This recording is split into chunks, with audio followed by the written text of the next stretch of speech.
is a STEM lecture the fourth Tuesday of the months of October, November, February, March, and April at 11:10 and repeated at 5 o'clock. And for those who can't make the talk, it is recorded and uploaded to a YouTube account, which is available for viewing a week or two after the talk. If you Google STEM Speaker Series, DCCC, you'll find the website, and the website is a repository, sort of a library of previous talks. And there are already 17 talks up there on a variety of STEM topics that you can watch. Just click on the link and you can watch 17 different fascinating talks in science, math, engineering, biology, chemistry, physics, architecture. Pretty amazing stuff, and this will be the 18th talk once it's uploaded to YouTube. So you can take advantage of that repository of all previous talks if you wish, and faculty are encouraged to make use of it. I'm already planning for the 2016-2017 academic year, but this year, upcoming talks in March, viruses, molecular machines that cause diseases, and that is Dr. Jason Diaz from UPenn.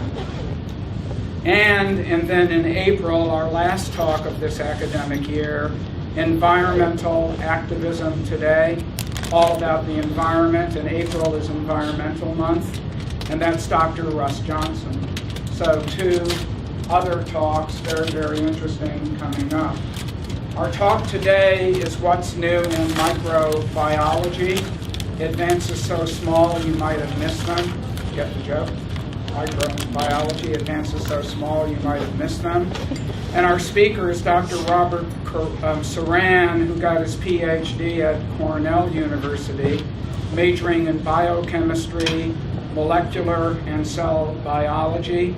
And he got his BS at Penn State University in molecular and cell biology. We are fortunate to have him as an assistant professor of biology full-time here at DCCC. He has a number of professional accomplishments, but that would take all hours, and professional organizations and publications. So not to waste any time, I'm going to pass a roster around. Please sign your name, and if you're here for extra credit, put the professor's name as well. If you're faculty, your name will do. I'll start it with Tricia. It should circulate on this side of the auditorium and then the other, and eventually make it up here. And forgive Dr. Suran and I, but we both teach a 12:10 class, so at noon when the talk is over, we both have to rush out. So without further introductions, Dr. Robert Suran. Thank you, Dr. Kopass.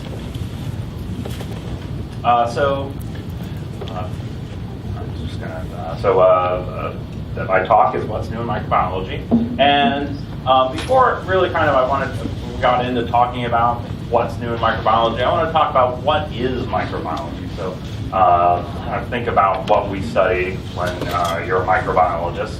And so microbiology deals with the study of microorganisms, so those are very small living things, and non-living infectious agents, and how those microorganisms and non-living infectious agents interact with organisms like us. And so generally, we can think about microbiology as the study of life, so biology, on a microscopic scale. And so a microscopic scale is a scale of around 1 × 10⁻⁶ meters, so that's a micrometer.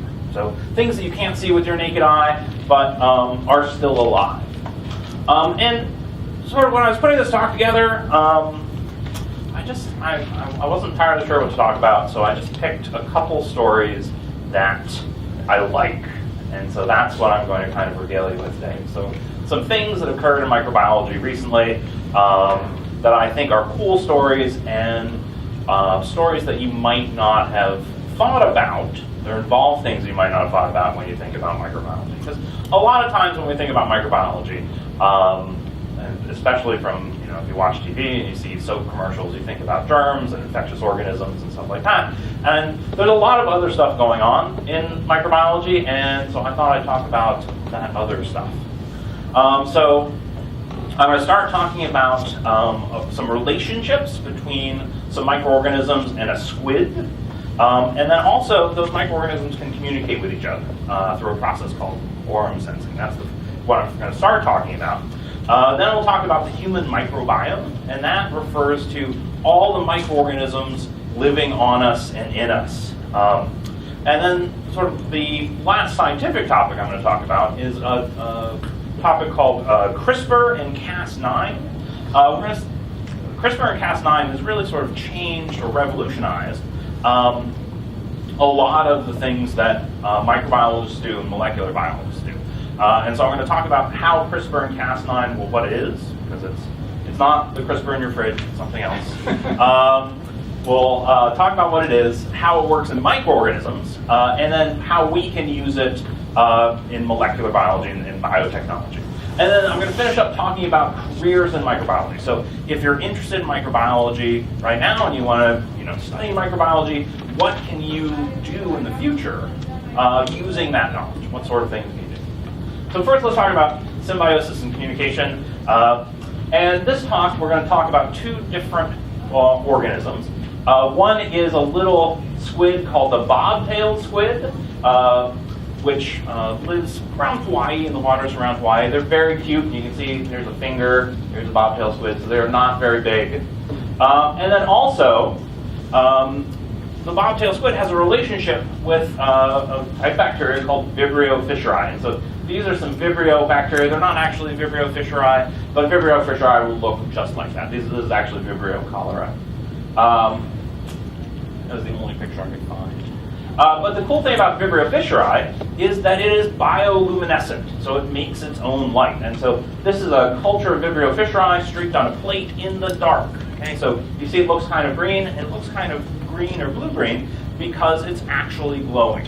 Okay, it's bioluminescent bacteria. And this bioluminescent bacteria has a relationship with this bobtail squid. And if you look at the bobtail squid, it has these two organs inside its body where it collects the bioluminescent bacteria, Vibrio fischeri. Okay, so Vibrio fischeri lives in the water around the bobtail squid, but it lives even better inside these luminescent, these organs that the squid has. And the squid then uses these organs to project light underneath it. And if you actually look at these organs, they're actually made like a headlight. They're pretty cool. They have reflective protein along the back of the, or along the top of the organ. So any light that's produced here gets projected underneath the squid. And so why is that useful? Why would the squid want to do that? And the idea is that it helps camouflage the squid at night. So these bobtail squid like to hunt at night. And so they hunt in the waters around Hawaii. So I've never actually been to Hawaii, but I imagine a moonlit night in the ocean in Hawaii. So there's a lot of sort of diffuse light coming down from that moon. And if you're one of these bobtail squid that has an organ that projects light, you're projecting the same sort of light underneath. If you don't have that light, and I'm down here, I can see you by looking up, because you're going to block the light, you're going to make a silhouette. So it's thought that this light acts as a type of camouflage for the bobtail squid. And so it can protect it against predators. And so here we have bobtail squid making light. Here we have our bobtail squid not making light. And this is potential, it's a highly accurate detailed drawing of a potential predator. And so we can see that in this cartoon, our light-emitting bobtail squid is not seen by the predator, but our light-lacking bobtail squid is eaten. So this relationship allows the bobtail squid to survive. And so in addition to allowing it to survive to protect it from predators, the relationship also allows the bobtail squid to hunt more efficiently. So prey organisms that are underneath the bobtail squid also wouldn't have that warning of the silhouette.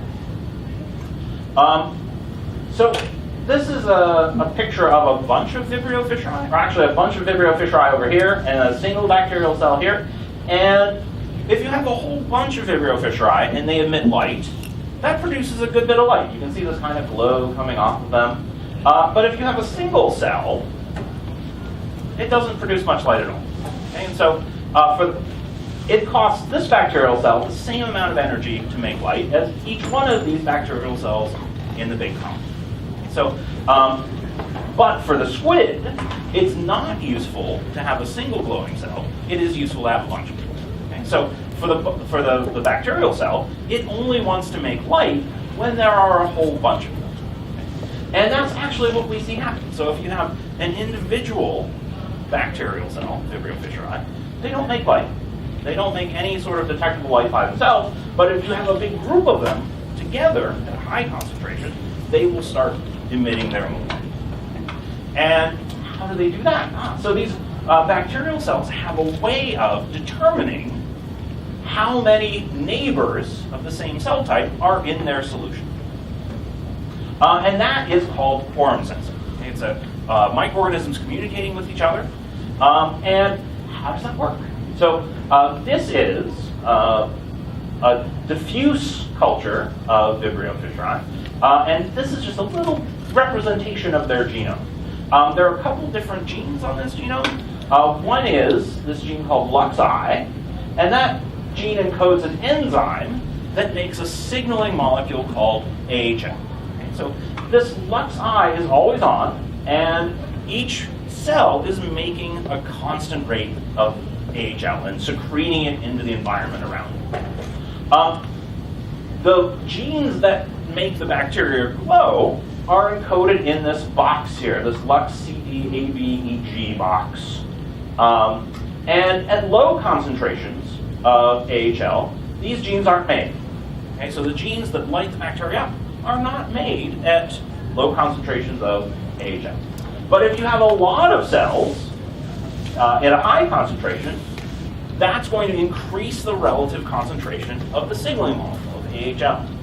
And that higher concentration turns on the glowing genes, basically. And so once you have a high concentration of microorganisms, then they start glowing. Okay? So this is one of the first examples that we've seen of microorganisms communicating with each other. So they can change their behavior based on the number of neighbors that they have. We'll talk about some other examples of places where microorganisms could be communicating in a few minutes. So the next thing I want to talk about is the human microbiome. And that refers to the microorganisms living on us and in us.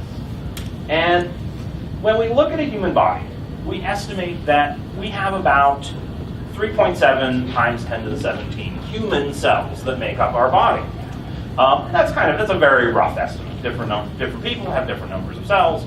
But it's also estimated that there are about 10 times as many bacterial cells living on and in the human body. Okay, so there are a lot of microorganisms living on us and in us.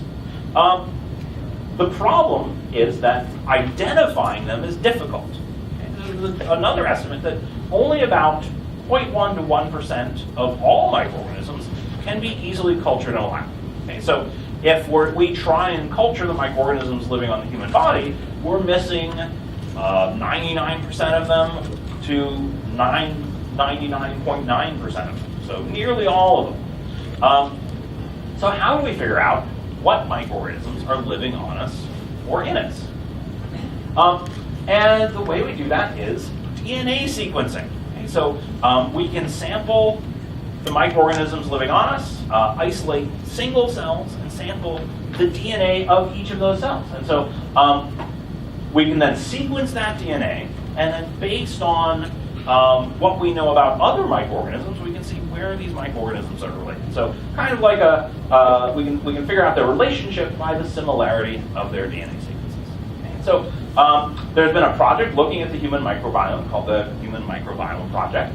And we see that when we sample people, different parts of the body, so this is a sort of just a representation of a person, and then each of these little pie charts refers to proportion of different groups of microorganisms living at those places. And so when we look at these little pie charts, you can see, I'm not going to expect you to be able to see which one is exactly where, but you can see that they're very different. There's kind of a rainbow of pie charts. Okay, and so we see some blue and black up here. We see mostly orange down here on the bottom of the foot. On the arm, we see a lot of green, a lot of orange. And so the idea here is that there are different communities of microorganisms living in different places of your body. And so what those microorganisms are doing, that's something that is sort of at the forefront of microbiology, how these microorganisms are affected. We also, and so this is just a family tree of these organisms, and we can see there's a wide variety of different organisms. So some of these organisms benefit us in different ways. We know that some of them break down carbohydrates for us that we can't actually digest ourselves, so they allow us to digest other forms of carbohydrates that we might not normally be able to get energy from. They synthesize vitamins for us, growth factors, things like that. So vitamin K, a lot of the vitamin K that comes into our bodies comes from microorganisms. And they can suppress the growth of pathogens. So they actually, just by being there, or by secreting certain molecules, or by changing the environment of different parts of the body, prevent pathogenic organisms, disease-causing organisms, from causing us problems. We see that over time, the makeup of the microbiome changes. And so here's a unborn child, and you can see they don't have any microorganisms living on them or in them. They're in a sterile environment. But once you're born, you are quickly colonized by microorganisms. And so initial studies have shown that there's a difference in the microbial population of children based on whether they're breastfed, formula-fed, and there's a change when they switch to solid food. There's a difference when a baby matures into a toddler and the type of microorganisms living on them, and there are differences that we see based on whether they're healthy, whether they're getting antibiotics, whether they're malnourished. We see differences in adults based on healthy or obese. And then as we get older in elderly individuals, we see that, again, we have additional differences depending on age. So the microbiome, so rather than thinking that there's just one sort of collection of microorganisms that live on our body, we're actually seeing that that population varies depending on what part of the body you're looking at and the conditions of the person. Okay? So there's a lot of sort of I would say hay to be made. There's a lot of stuff that we don't know about the microbiome and how it affects our bodies, how it affects us. So if you're interested in this, people are going to be working on the microbiome for years to come. And sort of the last part of this piece of talking about the microbiome, just recently I stumbled across a paper that I think really demonstrates the sort of work that people can do in the future. And this is a paper called Biogeography of a Human Oral Microbiome at the Micron Scale by Mark Welch et al. And it just was published in Proceedings of National Academy of Science on January 21st, 2016. So this is a really, this is what, a month old? Today the 21st, 22nd? About a month old. And so what these people did in the paper, what these researchers did, is that they very gently transferred plaques from teeth of humans onto microscope slides. They then fixed those plaques on the slide, so their relationships, the spatial relationships of the organisms would stay the same. And then they had DNA probes that would specifically bind to different types of microorganisms. And they labeled each of those probes with a different fluorescent color.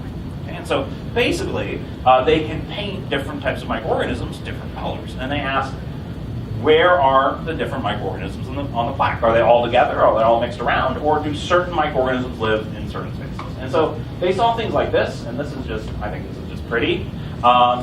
These purple strands are chains of Corynebacterium, and these green dots are various coccus cells. And so they saw that sort of a lot of Corynebacterium fibers with microorganisms growing around them at various places. And they call this sort of a hedgehog structure And sort of up here at the tip, so this is sort of at where the contact with the air would be. They saw these structures that they call corn cobs. And so this is kind of a basic diagram of what they saw, but here are some other ones. And this one's interesting because, so here we see our corynebacterium again in purple, and then we have a bunch of different types of organisms up in the corn cob structures. And then this is just a top view of one of the corn cobs. And you see at the top view, we have a ton of different types of organisms, but those organisms seem to be spatially located in sort of distinct places. So we have these blue things at the top, and then we have sort of in the periphery, we have green and orange, and then if you were to look underneath it, it would be purple organisms. And based on the types of organisms that they found and their pictures, and what we already know about those organisms, they came up with this model for the formation of a plaque. And so here's our base where the plaque attaches to the tooth, and we see we have these strands of corynebacterium streaming off the base. And then attached to those corynebacterium, we have a bunch of different types of organisms. And so out here where there's oxygen and sugars, we have the organisms that use oxygen and start breaking down sugars. And then associating with those organisms, so generally when microorganisms break down sugars, they'll, if they're using fermentation to break them down, they'll make some other organic byproduct. So either lactic acid or ethanol or a bunch of other different types of smaller organic molecules. And so there are other microorganisms that can take those smaller organic molecules and then further break them down to get energy. And so we see sort of relationships here where one microorganism will take the sugars and break it down into byproduct A. Another microorganism will take, that's living close by, will take byproduct A, break that byproduct A down to another byproduct B, and then a third microorganism further in will take byproduct B and then turn that into something else and get energy from that. So we see these communities that are interrelated with each other.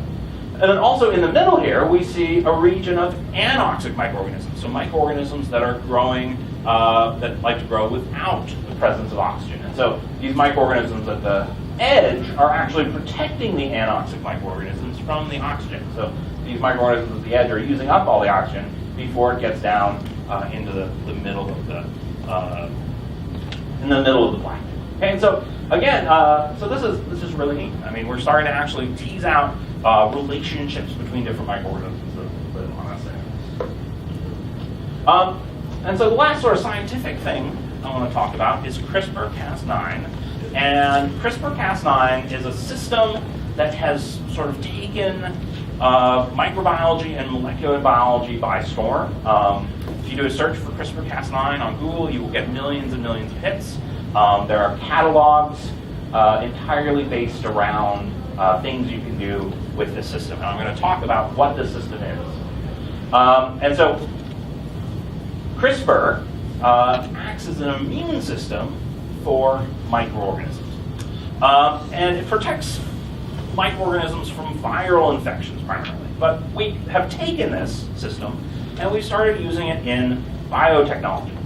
There are actually three main types of systems that use CRISPR, but I'm only going to talk about one. So CRISPR Cas9 is the one I'm going to talk about. This system consists of a bunch of genes, so that's what we see here, protein coding regions of DNA, and then a bunch of clustered, regularly interspersed, short palindromic repeats. And so what does that mean? That means that these little R triangles, or little R diamonds, represent the same repeated DNA sequence. So each of these little R diamonds has the same DNA sequence. But in between them, there are different spacer sequences, okay? Or proto-spacers, we're going to see they're called.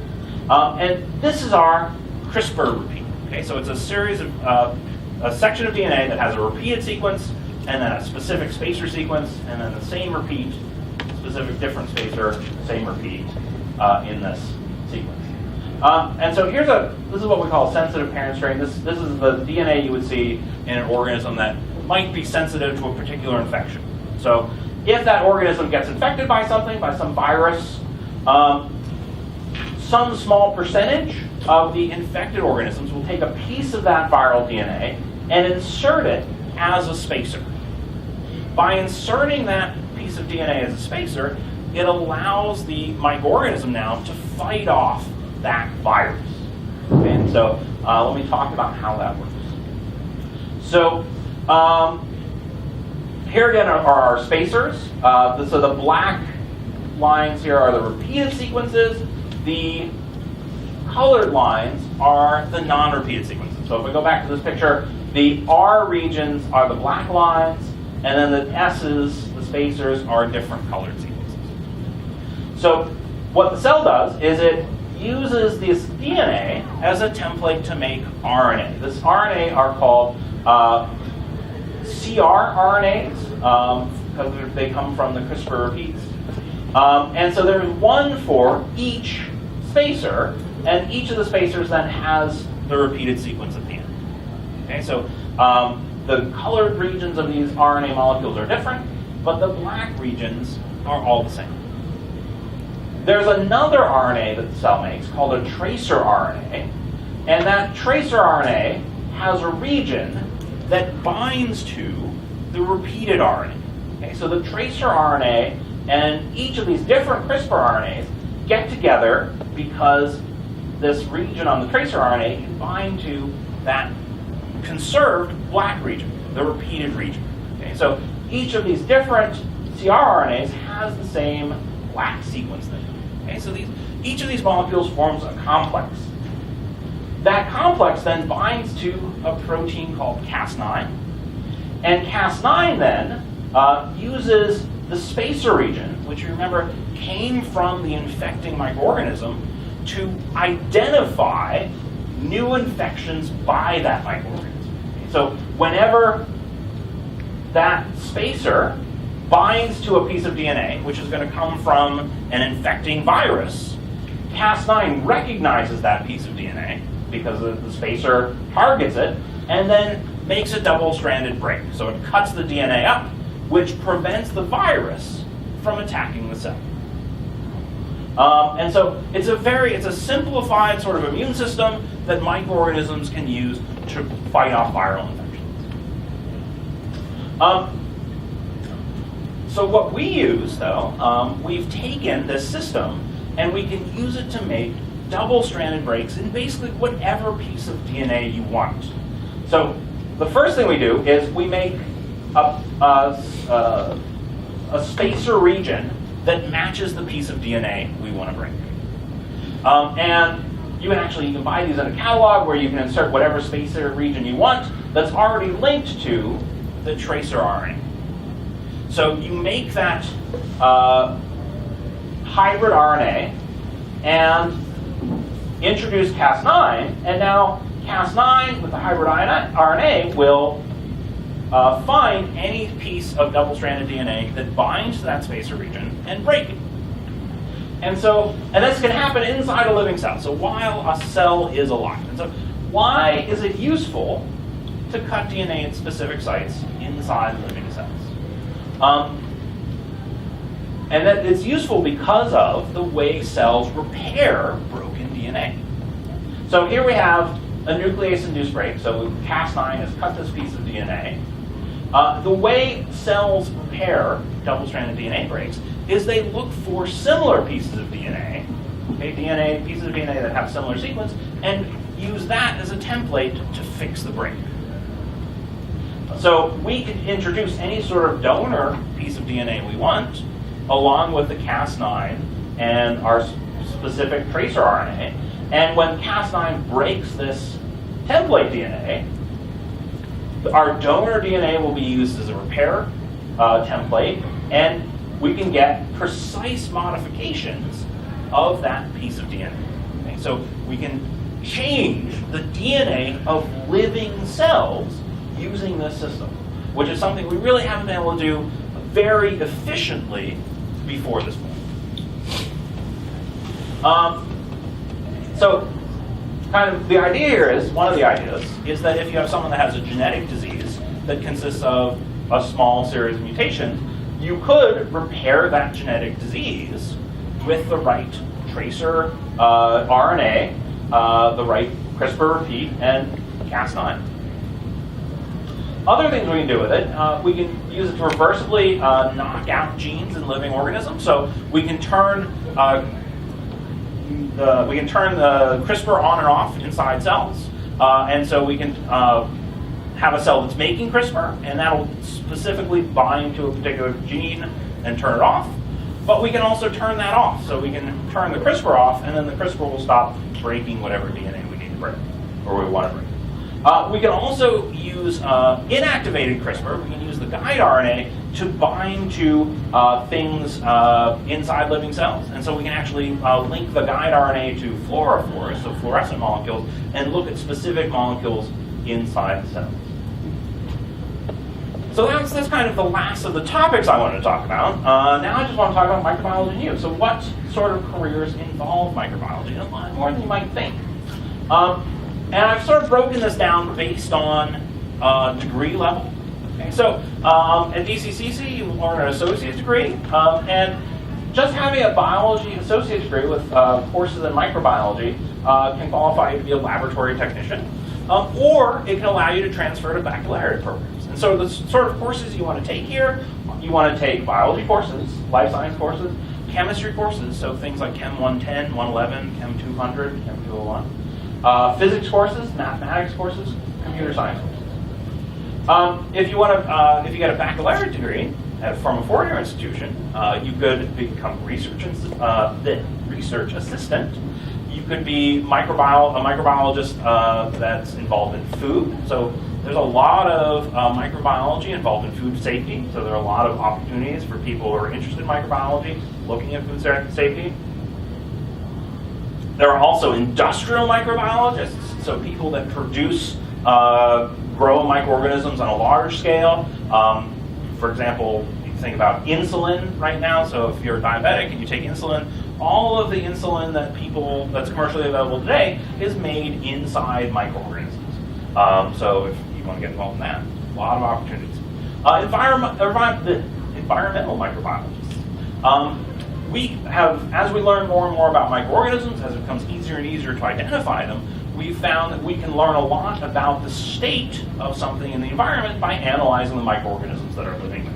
So you can have an idea of the water concentration, for example, of a pond by looking at the percentage of oxygen-using versus non-oxygen-using microorganisms living there. Quality assurance technologists, also clinical and veterinary microbiologists, medical technologists, all of those will require a four-year degree. If you want to go on to get a master's degree or a doctoral degree, you could be a supervisor or a laboratory manager, research manager, instructor or professor, academic science administrator, corporate executive, or science advisor administrator.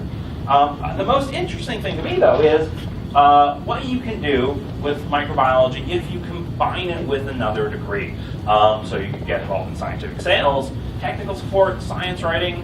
I actually know someone that has a biology degree that also has a writing degree. He writes press releases for science, for actually the NIH, things like that. So there's a lot of need for people that have both specific skill sets and understand microbiology.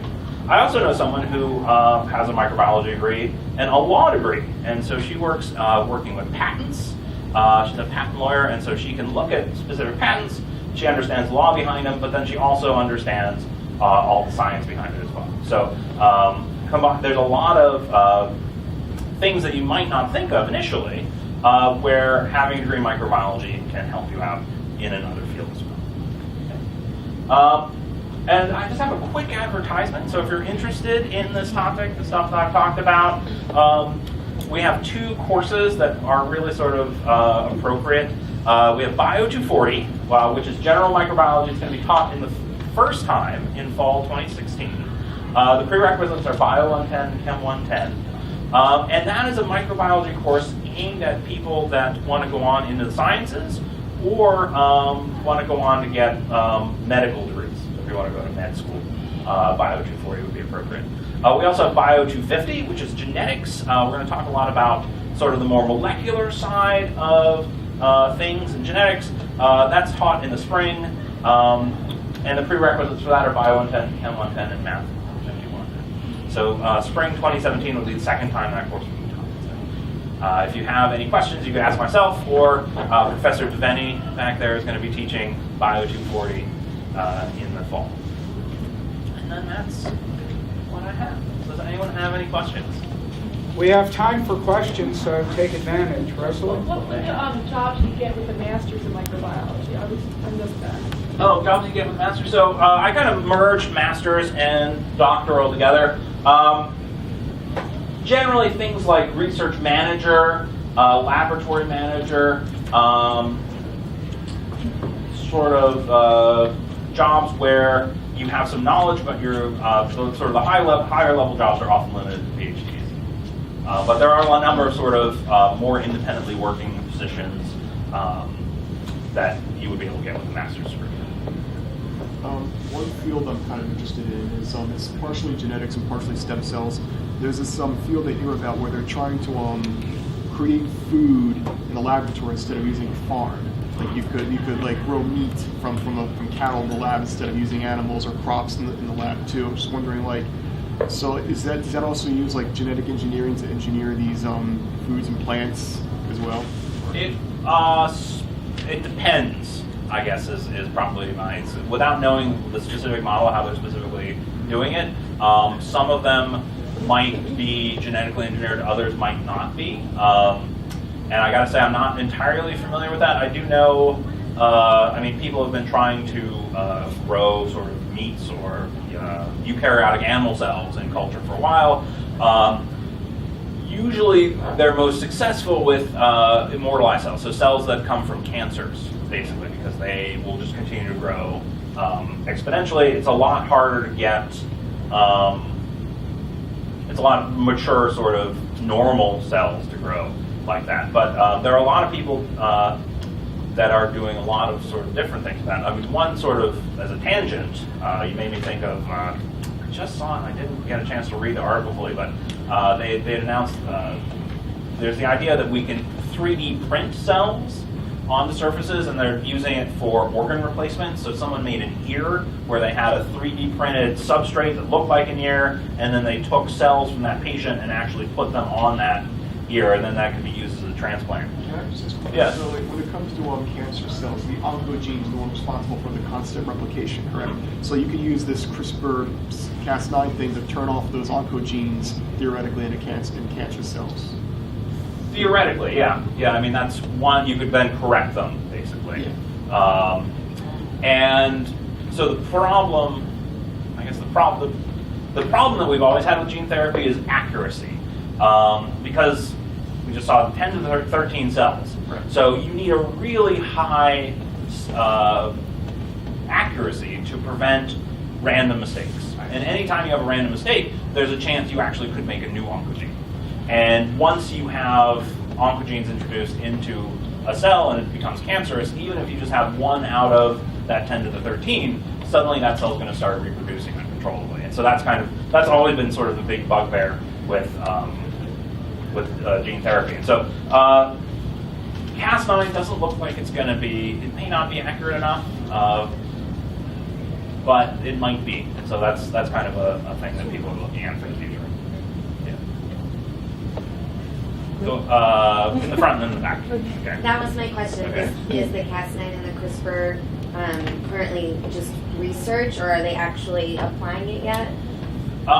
There was, I think it was, at the beginning of the year, I think relatively recently, there was an experiment done in China, and I am not really familiar with it. I only heard about it on NPR, where they tried to use the Cas9 system in non-viable fetuses, and the press release from that group said that it was very, very accurate, but the other things I read about it said that there was still an error rate that would be potentially dangerous. So we're kind of in its baby steps right now. We're kind of in the sort of infancy of using Cas9. And as people work with it more, I think it's, right now it's very powerful, and it's only been around for a couple years. So in 10 years, I can't imagine what we're going to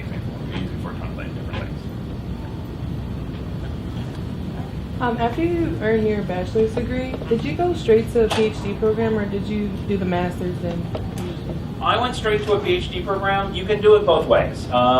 Some schools have programs where they just have a PhD program and they accept you with a bachelor's degree, and then kind of for the first 2 years you do the work that you would be doing as a master's, and then you kind of take a test, and then based on that test, you either continue on to get the PhD or you can leave with a master's.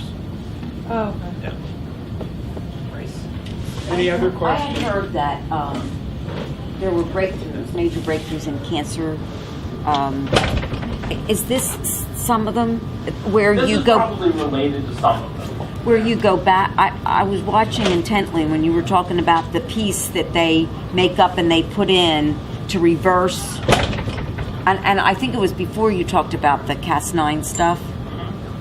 Is that where it is? Where you would go and maybe reverse the disease or try and kill? It's probably one piece of looking at cancer. So there are other ways you can label cancer cells using the Cas9 system, where you could, for example, have a particular cancer cell make a particular thing that it would display on its outside. You could then target them specifically.